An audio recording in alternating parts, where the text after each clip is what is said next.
Bonjour à toutes et à tous et merci d'être avec nous pour ce nouveau numéro de Let's Talk About SEO. Aujourd'hui, on va se pencher sur un sujet en vogue, c'est l'e-réputation. Mais qu'est-ce que ça veut dire concrètement l'e-réputation? C'est un sujet un peu vague, mais également vaste. Comment la gérer? Est-ce que l'e-réputation ne se gère qu'à travers les réseaux sociaux? Quels sont les leviers pour la gérer? Ça en fait vraiment des questions qui demandent du coup à avoir pas mal de réponses concrètes. Et du coup, pour obtenir ces réponses concrètes, j'ai le plaisir aujourd'hui d'accueillir Stéphane Torregrossa, directeur communication dans l'agence Logos, basée à Bordeaux. Comment tu vas? Salut Quentin, écoute, ça va bien. Merci beaucoup pour l'invitation. C'est super gentil. Merci d'avoir répondu, surtout parce qu'on est heureux toujours d'avoir des experts dans leur domaine pour répondre à nos questions. D'ailleurs, je pense vraiment que tu es la bonne personne pour nous accompagner sur le sujet de l'e-réputation. Tu as été formateur en community management, consultant en communication et en content marketing. Tu as même fait du personal branding. Et du coup, on va commencer par une première question vraiment toute simple, mais qui peut être également un peu compliquée à la fois. Donc, on parle beaucoup d'e-réputation, mais comment définir ce concept? Ouais, l'irréputation, en fait, ça peut paraître quelque chose de relativement simple, hein, parce que la réputation, on arrive tout de suite à imaginer, à faire un parallèle avec la vie réelle, quelle réputation je peux avoir autour de moi, etc. Mais en fait, l'irréputation, elle fait partie de ce qu'on appelle le capital de marque. Et le capital de marque, c'est assez intéressant. Alors, ça fait un petit peu cours de marketing de base, mais je pense que c'est intéressant d'en parler parce qu'on va comprendre pourquoi l'e-réputation est aussi importante. Dans le capital de marque, en fait, je dirais qu'il y a la notoriété, la réputation et l'image qu'une entreprise peut avoir. Le capital de marque, en fait, c'est le fruit de ces différentes composantes. Alors, la notoriété, c'est relativement simple. La notoriété, en gros, c'est combien me connaissent, combien connaissent ma marque, combien il y a de personnes qui sont capables de citer ma marque. Il y a deux types de notoriété. Il y a la notoriété assistée. Par exemple, je vais te montrer différents logos, tu sais, de marques de sport, etc. Et puis, tu vas devoir me dire, tiens, ça, c'est Nike, Adidas, le coq sportif, etc. Ça, c'est la notoriété assistée. C'est un D'ailleurs, Graal d'ailleurs. certains… Comment? C'est un Graal de l'atteindre, la Ah notoriété ouais, c'est un assistée. Graal, c'est clair. Et d'ailleurs, certains se servent de la notoriété, tu sais, d'autres marques pour vendre leurs produits. Par exemple, euh, il y a une étude qui avait été faite, tu sais, et des marques vendaient du soda avec une étiquette rouge, et les gens la prenaient parce qu'en fait, ils avaient l'impression que c'était du Coca. Et tu disais, c'est le Graal, mais en vérité, le plus gros Graal à obtenir, c'est la notoriété spontanée. Si je te dis quelle est la première marque, j'en sais rien, de cornflakes qui te vient en tête. J'aurais dit les Frosties. Ouais, voilà, tu vois. Et ben ça, c'est ce qu'on appelle les marques top of mind. C'est les premières qui viennent à l'esprit quand on parle d'une marque, etc. Et on va parler d'une marque de soda, Coca va arriver, marque de sport, Nike, enfin je dis n'importe quoi, c'est peut-être pas ça du tout hein, dans l'esprit des consommateurs. Mais en tout cas, c'est le Graal à atteindre quand on veut développer une marque, etc. Et quand on commence à arriver dans le top of mind, c'est vraiment qu'on fait partie des plus grosses marques, des plus grosses marques mondiales. Donc, c'est pas évidemment le cas de tout le monde et on peut pas tous prétendre à ça, mais en tout cas, on peut prétendre à avoir de la notoriété. L'image de marque, c'est un petit peu différent. L'image de marque, c'est ce qui émane de l'entreprise. Alors, pareil, là, il y a plusieurs types d'images. Il y a l'image voulue. Ça, c'est ce qu'on communique, tu sais, au travers de notre communication. Nous sommes, moi je m'amuse souvent avec ça, hein, mais les agences de communication, etc., on a un peu ce biais de dire la première agence de… Tu sais, alors après, on met ce qu'on veut derrière, mais les agences de communication, souvent, on a un petit peu ce défaut-là de prendre une formule toute faite et de dire la première agence de… Donc ça, c'est l'image voulue, c'est ce qu'on veut renvoyer. Euh, et c'est bien, hein, des fois, comment dire, souvent l'image voulue, elle est au-delà de notre image réelle. Oui. tu vois. Et ce n'est pas forcément quelque chose d'hyper négatif, dans le sens où il vaut mieux mettre l'image voulue un tout petit peu plus haute, et comme ça, on va faire des efforts pour atteindre cette image voulue. Vaut mieux ça que de vendre exactement qui on est et on ne fait pas d'efforts pour atteindre ce statut. Je ne sais pas si tu vois ce que je veux dire. Tout à fait, Évidemment, il oui. ne faut pas qu'il y ait un trop gros, un trop gros gap entre les deux. Il ne faut pas qu'il y ait, genre, tu te vends comme Nike et en fait, tu es une toute petite marque et avec, avec deux très mauvais produits. Mais il faut essayer d'avoir toujours une image voulue un petit peu plus haute que ce qu'on est et puis faire les efforts pour atteindre cette image. Ensuite, il y a l'image perçue. Ça, c'est le regard des consommateurs sur notre marque. Et on le sait, hein, c'est quand même souvent le consommateur qui a raison. Donc, l'image perçue, elle peut être faussée par un bad buzz, par exemple. Tu vois, ta marque est victime d'un bad buzz alors que en plus, tu n'y es pas pour grand-chose, tu n'as rien fait, mais on le sait, des fois, un bad buzz, ça part d'un mauvais, comment dire, ouais, de quelque chose de faux, ça peut partir comme ça s'enflamme sur les réseaux sociaux, et d'un seul coup, ton image perçue, elle va baisser alors qu'elle ne correspond pas à la réalité. Inversement, tu peux aussi avoir une image perçue très très bonne, alors qu'en réalité, tes produits sont plutôt mauvais.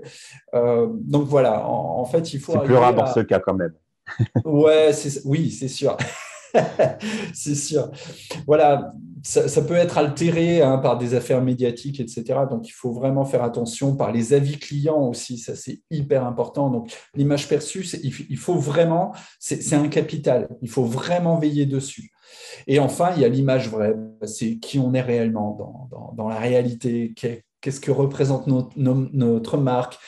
Quelles sont ses valeurs, quelle est comment dire, l'attention qu'on prête à nos clients, etc., etc. Ça, c'est l'image vraie. Et c'est vraiment important de comprendre en fait que l'e-réputation, elle est un petit peu là-dedans, tu vois, c'est l'image perçue, c'est aussi un petit peu l'image voulue, c'est aussi un petit peu l'image vraie. Et l'e-réputation, il va vraiment falloir veiller dessus. C'est hyper important parce que c'est ce qui va pousser de nouveaux clients à se tourner vers vous ou pas. Maintenant que tu as bien posé les bases de tous ces termes, de tout ce que ça implique, l'e-réputation, finalement, quel est vraiment l'intérêt de travailler son e-réputation pour une entreprise? Est-ce que tu peux nous expliquer véritablement les enjeux qu'il y a derrière tout ça? Parce que ça reste encore un peu flou, finalement. On parle d'image Mm. perçue, d'image réelle, d'accord, les Ouais. concepts sont là, sont posés, mais il faut bien faire comprendre aux entreprises quel est l'intérêt derrière tout ça. Ben, l'intérêt d'avoir une bonne e-réputation, c'est tout simplement d'être en mesure d'attirer de nouveaux clients et de conserver également ceux qu'on a dans notre portefeuille. Il y a Thomas Paine qui était un révolutionnaire britannique qui disait il est plus facile de garder intacte sa réputation que de la blanchir quand elle est ternie. Et ça, c'est hyper important. Et les marketeurs et les responsables de la relation client disent euh, on gagne la confiance des consommateurs en gouttes et on la perd en litres. Et c'est vrai. La métaphore est très bonne. Ouais, parce que c'est vraiment la réalité. Il suffit souvent, tu sais, d'écorner un tout petit peu et on va perdre la confiance des consommateurs. Il faut savoir que 78% des consommateurs font confiance aux recommandations des autres consommateurs, donc aux avis clients, etc., avant de faire un choix. Alors qu'ils sont seulement 14% à faire confiance à un tweet sponsorisé, par exemple, ou une publicité sur Facebook. Donc, on se rend compte que les avis clients sont hyper, hyper, hyper importants dans la décision d'achat. Il y a 84%, je lis un petit peu, là je m'étais pris quelques statistiques, il y a 84% des personnes qui font confiance aux critiques en ligne, autant qu'à une recommandation personnelle. Donc, admettons, toi, tu es client d'une marque, tu vas en parler à un de tes amis, eh bien, ça aura autant d'impact que quelqu'un qui lit un avis client sur Trustpilot, ouais, Trustpilot, avis vérifié, Google Avis, etc., etc. Donc, c'est vraiment hyper important, ces avis en ligne. Il faut les prendre en compte, ce qu'on dit de vous sur les réseaux sociaux, etc. Donc, en fait, pourquoi c'est hyper important? Tout simplement pour deux choses, parce que ça va jouer considérablement dans l'acte d'achat d'un consommateur. Et puis, deuxièmement, parce que c'est extrêmement difficile à réparer une fois que c'est abîmé. L'e-réputation, si on ne veille pas dessus, ça va être extrêmement compliqué de travailler à blanchir cette réputation. Et nous, on le fait hein, chez Logos, c'est une des prestations qu'on fait. Nous, on n'est pas une agence de marketing, on est une agence de relations clients. Tu sais, on travaille à l'expérience client, à améliorer l'expérience client des entreprises. Et c'est une des prestations qu'on fait, tu sais, la modération des avis, etc. Bref, et on se rend compte à quel point c'est important et combien ça peut nécessiter des efforts quand c'est abîmé. Donc, en fait, le meilleur moment d'attaquer son e-réputation, c'est quand tout va bien. Vraiment concrètement, c'est quoi les leviers pour travailler son e-réputation? Tu as En parlé fait, d'avis client. ouais, bah ouais, il y a les avis clients évidemment parce que bah, c'est hyper important. Il y a le SEO en premier parce que euh, en gros, on dit qu'une entreprise, elle risque de perdre 22% de son chiffre d'affaires lorsque les clients potentiels trouvent un article négatif sur la première page, tu sais, des SERP. 22% pour un seul article, t'imagines, c'est déjà énorme. Par contre, si les entreprises ont deux articles négatifs sur la première page, elles perdent 44% de leurs clients potentiels. Et C'est énorme. s'il y a trois articles négatifs, eh bien, ce chiffre monte à 59,2%. Donc, en fait, on se rend compte que le SEO a un impact hyper important. Et effectivement, qu'est-ce qu'il se dit de ma marque quand je tape son nom sur Google? Quels sont les premiers résultats? Qu'est-ce qu'on voit apparaître? Qu'est-ce qu'il se dit? Au-delà de moi, ce que je véhicule, tu sais, au travers de mon site de marque, eh bien, qu'est-ce qu'il se dit de moi? Le site de la marque, on l'a vu tout à l'heure, il n'a pas tant d'importance aux yeux des consommateurs. Maintenant, le consommateur est habitué, on n'est plus dans les années 70-80 où la communication, elle était descendante et tu sais, on disait mon savon est le meilleur, ma lessive, c'est la meilleure, et puis les consommateurs allaient acheter parce qu'ils l'avaient vu à la télé. On sait qu'aujourd'hui, le marketing a moins d'impact dans le choix du consommateur. Ce qui va le décider, en fait, c'est ce qu'il va se dire par d'autres personnes, par des avis consommateurs, mais aussi par les réseaux sociaux, par un article de presse, etc. Donc ça, c'est hyper important de veiller à ce qui apparaît dans les premiers résultats de Google. Il y a évidemment les réseaux sociaux, parce que, on le sait, tous les marketeurs le disent dans les articles de blog, ce nouveau paradigme qui a été créé au travers des réseaux sociaux qui fait que autrefois les marques communiquaient et les consommateurs recevaient cette communication, mais eux n'avaient pas la possibilité de faire remonter leur voix. Aujourd'hui, avec les réseaux sociaux, ils ont ce pouvoir-là et évidemment qu'ils l'utilisent. Ils ont bien raison de le faire. Donc, il y a 74% des consommateurs qui dépendent des réseaux sociaux pour guider leurs achats. C'est énorme, hein? Et il y en a 39% des utilisateurs de Facebook qui aiment, tu sais, les pages de marque. Parce que ça va les aider à rechercher des produits, etc. Donc, une chose importante, tout d'abord, c'est d'être présent. Si on parle de nous, autant être au milieu de la conversation, n'est-ce pas? C'est toujours mieux de savoir ce qu'il se dit de nous, que ce soit positif ou négatif d'ailleurs, hein, mais être capable d'être au milieu de la conversation, d'y prendre part. On le sait aujourd'hui, moi-même je le fais. J'ai remarqué que souvent, tu sais, quand j'avais n'importe quoi, par exemple un problème avec mon opérateur téléphonique, je pouvais appeler le service client. Et puis, j'étais baladé, etc., de conseiller en conseiller, et puis c'était compliqué. Je me suis rendu compte qu'en fait, en laissant un tweet simplement à la marque, souvent, j'obtenais de meilleurs résultats. Parce que d'un seul coup, la conversation, elle n'est pas privée, elle est publique. Et n'importe qui peut s'y engouffrer. Et souvent, si tu parles d'un opérateur quelconque, d'un seul coup, tu as d'autres personnes qui arrivent « Ah ouais, moi aussi, ça fait un mois que ça dure, j'en ai marre, etc. » Donc, les réseaux sociaux, c'est clair, c'est hyper important, non seulement de faire de la veille dessus, mais aussi d'être présent simplement pour pouvoir répondre aux consommateurs, aux clients, à ceux qui se posent des questions, qui sont en réflexion, etc. Voilà. Ensuite, il y a notre propre site. Hein, c'est notre propre site, il doit véhiculer des choses, des valeurs, et puis aussi, pourquoi pas, des avis clients. En fait, c'est tout bête, hein, mais on n'est jamais mieux servi que par soi-même. Et autant proposer nous-mêmes sur notre site un système de notation pour nos clients. Tu vois, pourquoi c'est intéressant? Eh bien, parce que directement, on va avoir le ressenti. Qu'est-ce que les clients pensent de notre produit? Est-ce qu'éventuellement, je peux le modifier, l'améliorer, tu vois, pour qu'ils répondent plus? Voilà, montrer qu'on est dans l'écoute active de nos clients. Les plateformes d'avis, j'en parlais un petit peu plus tôt, les Trustpilot, comment ça s'appelle, avis certifiés. Enfin bref, il y en a pas mal aujourd'hui. Donc, en choisir quelques-unes et puis être présent dessus. Mais j'en reviendrai tout à l'heure dessus, pourquoi c'est hyper important d'être présent dessus. Et puis, la relation client. L'e-réputation, en fait, c'est tout bête, hein, mais souvent on met ça, tu sais, dans la case marketing. Mais la réalité, c'est que c'est le marketing, évidemment, parce que c'est de la com, c'est de la communication aussi avec nos clients, mais c'est de la relation client parce que c'est également comment je réponds à des clients qui ne sont pas satisfaits. Et ça, ce n'est pas le marketing, c'est la relation client. Et là, on a tout intérêt pour les réputations à ce que les directeurs marketing, les directeurs de la relation client, eh bien, se tiennent la main et bossent de concert. Parce que vraiment, ça va ensemble. Donc voilà, Alors, je pense que c'est des différents leviers importants.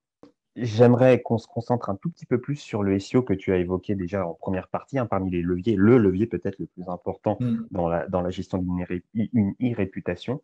Donc, du coup, pourquoi peut-on dire vraiment que le SEO est un levier majeur pour travailler son e-réputation? On va peut-être rentrer un peu dans les bases, on va dire, du SEO, ce que ça implique, ce qu'il génère, ce qui permet de générer. En fait, c'est simple. 90% des Français utilisent Google.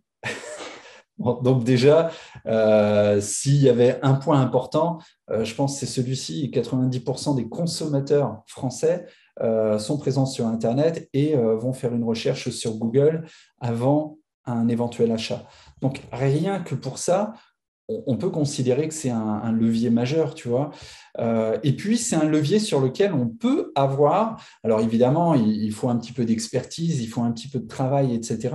Mais c'est un levier sur lequel on peut éventuellement avoir du poids. Si on fait bien les choses et qu'on a de bons outils, comme Cocolize par exemple, eh bien, on va pouvoir suivre ses positions, savoir où on en est, se positionner sur des mots-clés et pas que le mot-clé de la marque, mais également, parce que oui, il y a le nom de la marque, et ça c'est important, mais on va pouvoir également chercher comment on est positionné sur le nom de nos produits, qu'est-ce qu'il se dit sur nos produits, et puis sur des termes génériques également, tu sais, qui vont être autour de notre secteur d'activité, des termes génériques, voir un petit peu si on arrive à se positionner là-dessus, voir ce qu'il se dit de nos concurrents également. Tu vois, sur le produit d'un concurrent, c'est tout bête, mais c'est pas mal dans ces cas-là d'essayer de capitaliser si on voit qu'un concurrent est pas très, très apprécié, qu'un de ses produits fonctionne pas bien ou qu'il a de mauvais retours, voir comment nous, on peut capitaliser là-dessus. Par exemple avec du Google Ads et se dire tiens, ce concurrent-là, il a de mauvaises notes, eh bien, on va voir si nous, on ne peut pas essayer de récupérer un petit peu de la visibilité au travers de lui, tu vois. Faut savoir quand même qu'une entreprise sur 5 n'est pas satisfaite de ce qui apparaît quand on tape son nom sur Google. Une entreprise sur 5. Donc, ça veut dire qu'en fait, il y a des efforts énormes à faire en termes de SEO. Je pense aussi qu'il n'y a pas suffisamment dans les entreprises d'efforts faits en ce sens. Que souvent, eh bien, le SEO est considéré comme une fatalité. En gros, tu vois, quelque chose sur lequel on peut pas, c'est pas un levier sur lequel on a énormément de poids, c'est trop compliqué, c'est un peu, même des fois, tu as l'impression, enfin, moi j'ai été consultant en marketing pendant longtemps, en marketing digital pendant quelques années. Et en fait, tu as l'impression que c'est presque une science ésotérique, le SEO, tu sais, et en fait, non. En fait, non, enfin, c'est un peu comme les maths, quoi. Il y a vraiment des choses où on peut intervenir et comment dire, avoir une véritable interaction sur ce qu'il se dit de nous et sur ce qui apparaît en première page. Et puis aussi, ce qui est important, c'est qu'il y a 94% des consommateurs qui ne vont pas plus loin que la première page. Donc là, c'est hyper important. Donc, qu'est-ce qu'on va trouver généralement en première page des résultats de Google si on tape notre marque? Eh bien, on va trouver notre site. Donc, comment il est référencé? Qu'est-ce qui apparaît? Donc, la métadescription, etc. Est-ce qu'on a mis un système de notation pour que tout de suite, ça puisse attirer l'œil, etc. Alors, je dis le nom de la marque, mais c'est idem pour le nom d'un de nos produits. Ensuite, si on tape ça, on va certainement trouver également nos comptes de réseaux sociaux. Donc d'où l'importance d'être présent sur Facebook, sur Twitter, Instagram, enfin d'être présent là où vos consommateurs sont. Mais disons, en tout cas, ça va remplir également cette première page de choses qui tournent autour de notre marque et qui ne vont pas être négatifs. Ensuite, on risque de trouver les sites d'avis.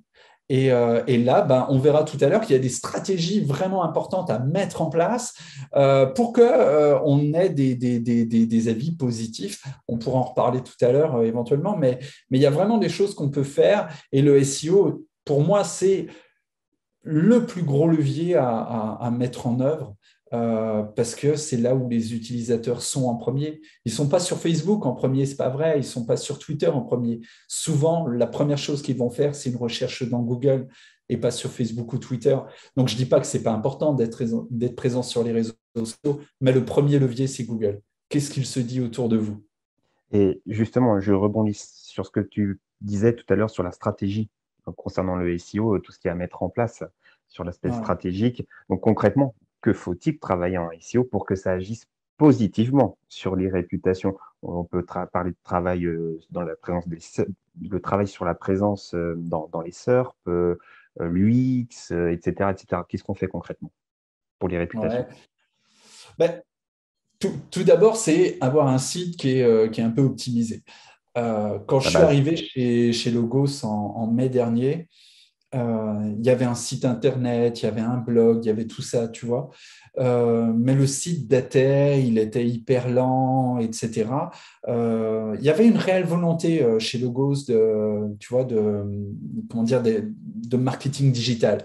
Il y avait une vraie prise de conscience, même d'inbound marketing, etc. Donc moi, je suis arrivé, c'est génial quand tu arrives et que tes responsables sont déjà convaincus. Mais par contre, je me suis rendu compte qu'un des premiers chantiers, malgré qu'il y avait déjà un blog et que j'avais super envie de créer du contenu et tout, mais un des premiers chantiers, ça a été d'optimiser notre site. Parce que notre site était trop lent, il était basé sur... enfin bref, c'était un site WordPress, mais que je ne pouvais pas mettre un jour parce qu'il était basé sur un template trop ancien, etc. etc. Il ne répondait pas bien, il n'était pas responsive. Il l'était, mais pas bien, tu vois. Donc, des fois, quand tu étais sur un mobile, tu avais des zones qui empiétaient. Enfin, bref, c'était vraiment un peu catastrophique. Le premier truc que j'ai fait, c'est j'ai pris 3 semaines et j'ai retapé le site de fond en comble, tant sur la partie technique que sur la partie, tu sais, technique, mais SEO. Et puis là, d'un seul coup, c'est marrant, mais on a gagné des positions de façon hallucinante. En parallèle, je suivais des mots-clés bien précis avec Cocolize. Et en fait, on a vu, on est passé, là je dis vraiment pas de bêtises, hein, on est passé, quand je suis arrivé, on était à peu près 200, 250 visiteurs par mois. Et ça, c'était en début mai, tu vois. Et j'ai pu commencer à créer vraiment du contenu à partir de juin. Il y a eu les vacances entre-temps, les congés scolaires. Et aujourd'hui, on est à plus de 1000 visiteurs par semaine. Et on était à 250 par mois, tu vois. Donc, en fait, en activant des leviers comme la création de contenu sur le blog, etc., eh bien, on génère du trafic, on commence à obtenir on commence à capitaliser davantage sur les SERP, on est présent sur les mots-clés qui concernent notre marque, mais également sur des mots-clés autour de nos services, etc. Et d'un seul coup, on est visible. Donc, d'un seul coup, ça donne une meilleure réputation Parce que quand une marque, tu sais, on n'arrive pas à la trouver, qu'elle n'est pas présente sur les réseaux sociaux, etc., on se dit, bon, c'est qui eux? J'ai pas trop Ça peut envie de faire faire peur. affaire à eux, je les ai jamais vus, quoi, tu vois. C'est ce qu'on appelle la preuve sociale. C'est la preuve que, ok, je les ai déjà rencontrés, en fait. Donc, on utilise ça énormément, le SEO, un peu de Google Ads aussi, tu sais, parce que ça permet aussi mine de rien, d'alimenter cette preuve sociale. Voilà. Et le SEO aussi, il ne faut pas penser, c'est peut-être ce qu'on aurait pu penser au travers de ce que je disais dans la réponse précédente, mais le SEO, il ne doit pas servir à camoufler les choses. C'est-à-dire, je vais prendre un max de place dans la première page de Google pour pas que, tu sais, pour cacher genre les avis en ligne ou des trucs, des articles négatifs autour de ma marque et Mhm. tout. Ça ne doit pas servir à ça. Hein. Le SEO, c'est vraiment un outil pour montrer le meilleur de notre marque. Mais il ne faut pas que ce soit biaisé. C'est-à-dire que le meilleur qu'on va montrer, ça doit être également le meilleur qui est en action.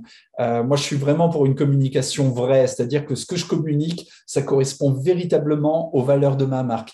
Parce que sinon, forcément, tôt ou tard, ma grand-mère disait on rattrape plus vite un menteur qu'un voleur. Et moi, je crois que c'est vrai. Il faut dans notre communication qu'on soit parfaitement authentique. Euh, il faut savoir également qu'il y a 15% des consommateurs qui ne vont pas faire confiance à une marque si elle n'a pas d'avis client. Une marque dont on ne dit rien du tout, c'est pas bon signe. Il n'y a pas cette preuve sociale. Donc nous, en fait, on essaye de capitaliser là-dessus, même avec nos clients. Le but, c'est pas d'avoir zéro avis en se disant pas d'avis. C'est plutôt bien, ça veut dire qu'on n'a pas d'avis négatif. Au contraire, on va aller les chercher, on va essayer d'alimenter ça pour que quand les gens tapent quelque chose sur notre marque, eh bien, il y ait des avis qui apparaissent sur notre site, mais également sur les réseaux sociaux, sur Google Avis, sur les plateformes, etc. Donc, nous, au contraire, on va essayer d'alimenter en contenu pour que ce soit pertinent.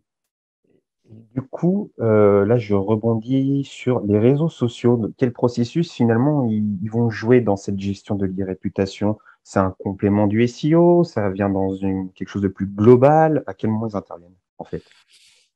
Ben, ouais, pour moi, c'est global. En fait, et c'est pour ça d'ailleurs que j'aime bien l'inbound marketing. J'imagine que voilà, c'est un des sujets que vous devez aborder aussi sur votre blog assez régulièrement, j'imagine. Mais j'aime bien l'inbound marketing parce qu'il donne du sens à tout. Surtout que, tu sais, dans le marketing digital, on est souvent, tu sais, dans des tendances. D'un seul coup, le top, c'est le content marketing. Allez, bam, on va créer 5 articles par semaine. Pendant 1 mois, 2 mois, on s'essouffle, on n'a pas de résultat, on arrête. Après, ça va être le SEO. Après, c'est, allez, on mise tout sur les réseaux sociaux, etc., etc. On a du mal à réfléchir sur la longueur. Exactement, exactement. Et en fait, déjà, effectivement, comme tu le dis, c'est le SEO, les réseaux sociaux, etc. C'est pas un sprint, c'est une course de fond. Donc, effectivement, on va pas obtenir des résultats en 1 mois, en 2 mois. Des fois, ça prend un petit peu plus de temps. Euh, et pour moi, il faut véritablement avoir une démarche globale. C'est-à-dire que oui, il faut créer du contenu sur son blog. Il faut être présent en SEO, il faut faire des choses. Ça, c'est important. La deuxième chose, c'est oui, il faut être sur les réseaux sociaux. Est-ce qu'il faut avoir un marketing automation? Oui, absolument, etc., etc. C'est pour ça que moi, j'aime l'inbound marketing parce que on va utiliser tous ces outils au service d'une stratégie globale. On a une stratégie globale et en fait, ça va être comme le fer de lance de tout ce qu'on va faire sur les réseaux sociaux, sur le SEO, etc., etc. Et ensuite, là où moi, je vais peut-être être un petit peu différent par rapport aux réseaux sociaux, c'est je vais essayer de ne pas faire que du marketing dessus, mais je vais investir du service client dessus. C'est excellent d'avoir un super community manager créatif, intelligent, tu sais, qui va créer des posts qui vont attirer une communauté, qui vont fédérer, qui vont faire rire, etc. Ça, c'est vraiment génial. La partie animation, elle est importante. Mais c'est également génial d'avoir des conseillers en ligne qui vont être capables de voir, tiens, y a ce client qui se plaint d'un problème de facturation. OK, monsieur, est-ce que vous pouvez en MP me donner votre numéro de dossier? OK, super, eh bien, on va gérer les choses.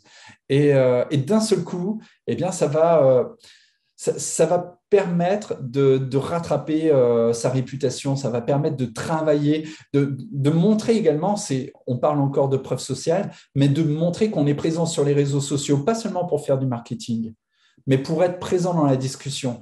Pour réseaux sociaux, il y a social dedans. On ne vient pas faire que du marketing, on vient travailler avec nos clients à leur succès. Et moi, je crois qu'un client satisfait, eh bien, ça sert à mon entreprise. Il y a une boîte américaine qui s'appelle Brain on Fire, je crois, les cerveaux en feu. Et ils ont écrit un super bouquin et dedans, ils disaient, en fait, le succès de mes clients, c'est mon succès. Et mon succès, c'est le succès de mes clients. C'est en quelque sorte des vases communicants. Et moi, je crois vraiment en ça. Quand mes clients réussissent, c'est moi qui réussis. Parce que s'ils réussissent grâce au travail que je fais avec eux, aux produits que je leur vends, etc., eh bien, ils vont avoir envie encore d'être fidèles, de travailler avec moi, etc. Donc, c'est mon succès quelque part. J'ai tout intérêt à travailler avec eux, à leur côté, et à faire en sorte qu'ils réussissent. Alors, j'aimerais qu'on conclue cet entretien, Stéphane, avec, on va faire un petit tips, si on devait vraiment faire un petit guide résumé des étapes essentielles à suivre pour travailler son e-réputation dans les grandes lignes. Ouais. Alors déjà, l'irréputation, effectivement, c'est comme la gestion de crise. Il ne faut pas attendre que les choses aillent mal pour la prendre en main et puis se dire on y va. Malheureusement, la plupart des responsables d'entreprise se lancent trop tard. C'est parce qu'il y a un problème qu'on se dit allez, il faut qu'on travaille notre réputation. Et c'est trop dommage d'attendre le seuil d'alerte pour se lancer. Donc, le premier tips, ce serait ça, ce serait commencer maintenant. Et puis, si malheureusement, ça arrive, on a quelques soucis avec ça, etc., eh bien, il n'est jamais trop tard pour commencer. François de la Rochefoucauld disait il est presque toujours en notre pouvoir de rétablir notre réputation. Et moi, je crois que c'est vrai. Il est presque toujours en notre pouvoir. Il y a des fois où on n'y peut pas grand-chose parce que ça prend une ampleur médiatique, etc. Mais si on est présent et qu'on focalise bien là-dessus, on doit pouvoir y arriver. Donc, la première chose que je dirais, ce serait n'essayez pas de fuir les avis clients. Au contraire, tu sais, souvent les marques ne mettent pas d'avis clients sur leur site parce qu'en fait, ils ont peur de ce que les clients vont dire. Si tu as peur, c'est que déjà, tu n'es pas très sûr de ta marque et que tu n'es pas très, très sûr de ton service client et que tu n'es pas très, très sûr de tes produits. C'est l'essence même du truc qui n'est pas bonne déjà à la base. C'est ça, c'est qu'à la base, il y a un problème. Moi, je crois qu'il n'y a pas de meilleure, il n'y a pas de meilleure position que celle de celui qui n'a rien à se reprocher. Donc, sois bon à la base et puis ça devrait déjà faciliter les choses. La deuxième, c'est effectivement intégrer un système de notation à son site. Comme ça, même en termes de SEO, ça apporte une valeur sociale. On voit que les gens aiment. Moi, ça me donne envie de cliquer sur le lien si je vois un 4 étoiles ou un 5 étoiles, tu vois. Ça va me donner envie. Je me dis, OK, c'est pas mal. La deuxième, bon, c'est pas vraiment du marketing, mais c'est proposer une expérience client qualitative.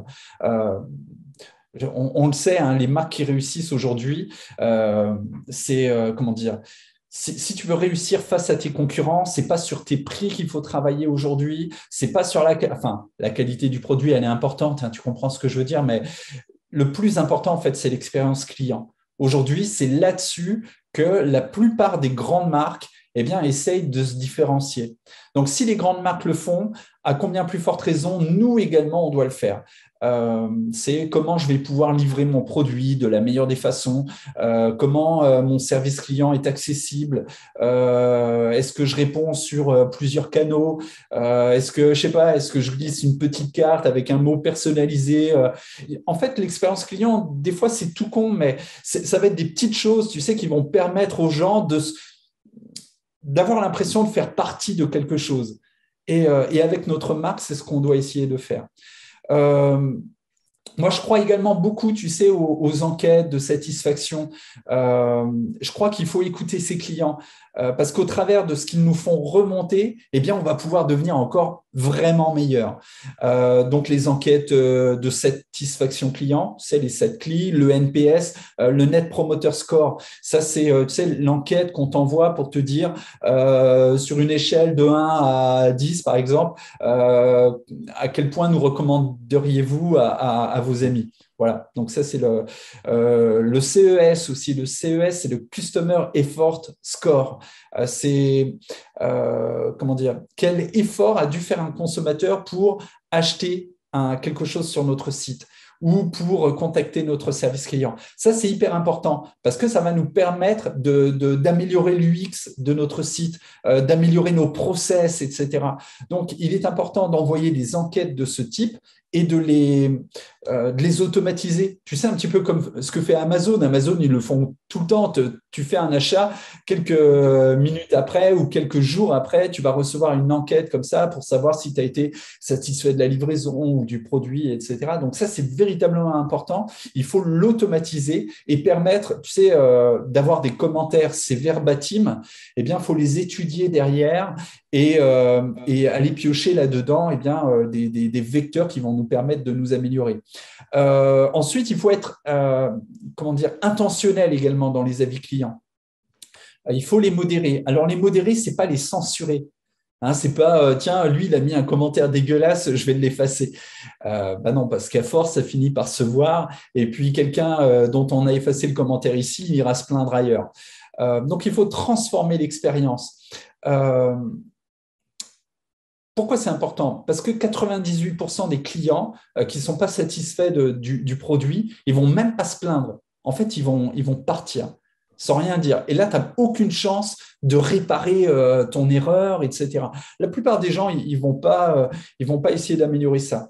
Par contre, si tu vois un de ces commentaires, que tu interviens, que tu transformes l'expérience de cette personne-là, eh bien, d'un seul coup, tu vas pouvoir transformer un client insatisfait en ambassadeur de la marque. Exactement. Il faut savoir également que souvent, tu sais, ils vont être d'accord pour modifier leur avis. Et quand je parle de modération des avis, eh bien, c'est vraiment ça qu'il faut mettre en place. C'est une stratégie de modération des avis où on va tenter de rattraper l'expérience de ces personnes qui ne sont pas convaincues ou qui ont été déçues, etc., par notre produit. Et puis, on va les amener à transformer leur avis. Nous, c'est ce qu'on fait avec nos clients. C'est ce genre de prestations qu'on leur propose. On va être là, on va mettre en place des conseillers, tu vois, qui vont suivre ces avis en ligne et qui vont permettre d'améliorer ça. Et évidemment, ça va avoir un impact hyper positif sur le SEO. Il faut savoir qu'un client satisfait, il va parler de son expérience à 3 personnes. Un client qui est mécontent, lui, il en parle à 12. Parce que quand on n'est pas d'accord, évidemment, tu sais, ça soulève une fibre de mécontentement en nous, et puis alors particulièrement les Français, on sait qu'on est un peu comme ça, un peu râleur et tout. Donc voilà. Et un client vraiment très mécontent, ça peut monter jusqu'à 20 personnes. Donc il faut vraiment travailler les avis clients. Moi, pour moi, c'est vraiment un des points les plus importants parce que ça te permet de rattraper, de fidéliser tes clients. On sait que c'est dur d'atteindre un nouveau client. Tu sais, ça demande des efforts considérables et c'est moins coûteux de garder un client que tu as déjà eu. Donc, il faut savoir rattraper une expérience quand elle est négative. Quelqu'un peut comprendre, tu sais, que tu te sois foiré sur ta livraison, ça arrive. Que je sais pas, ton produit, il avait un souci, malheureusement, ça arrive de temps en temps, et puis tu vas le remplacer. Eh bien, moi, je lis des fois les avis clients quand j'achète des trucs, etc. Et tu vois des gens, ben ouais, je l'ai commandé, ça n'a pas marché, mais on me l'a remplacé en 2 jours. Ben, la personne est contente, tu vois, on comprend qu'il puisse y avoir un souci, c'est pas très grave. Il faut t'avouer à moitié pardonné. Exactement, exactement. Ensuite, moi, je lancerai une veille active autour du nom de ma marque et de mes produits sur, tu sais, créer des alertes SEO et sur les réseaux sociaux. Qu'est-ce qu'il se dit de ma marque? Et puis, lancer vraiment une veille active. C'est-à-dire que quand il y a quelque chose qu'il se dit, je ne suis pas averti un mois plus tard, quoi. Je vais pouvoir intervenir tout de suite.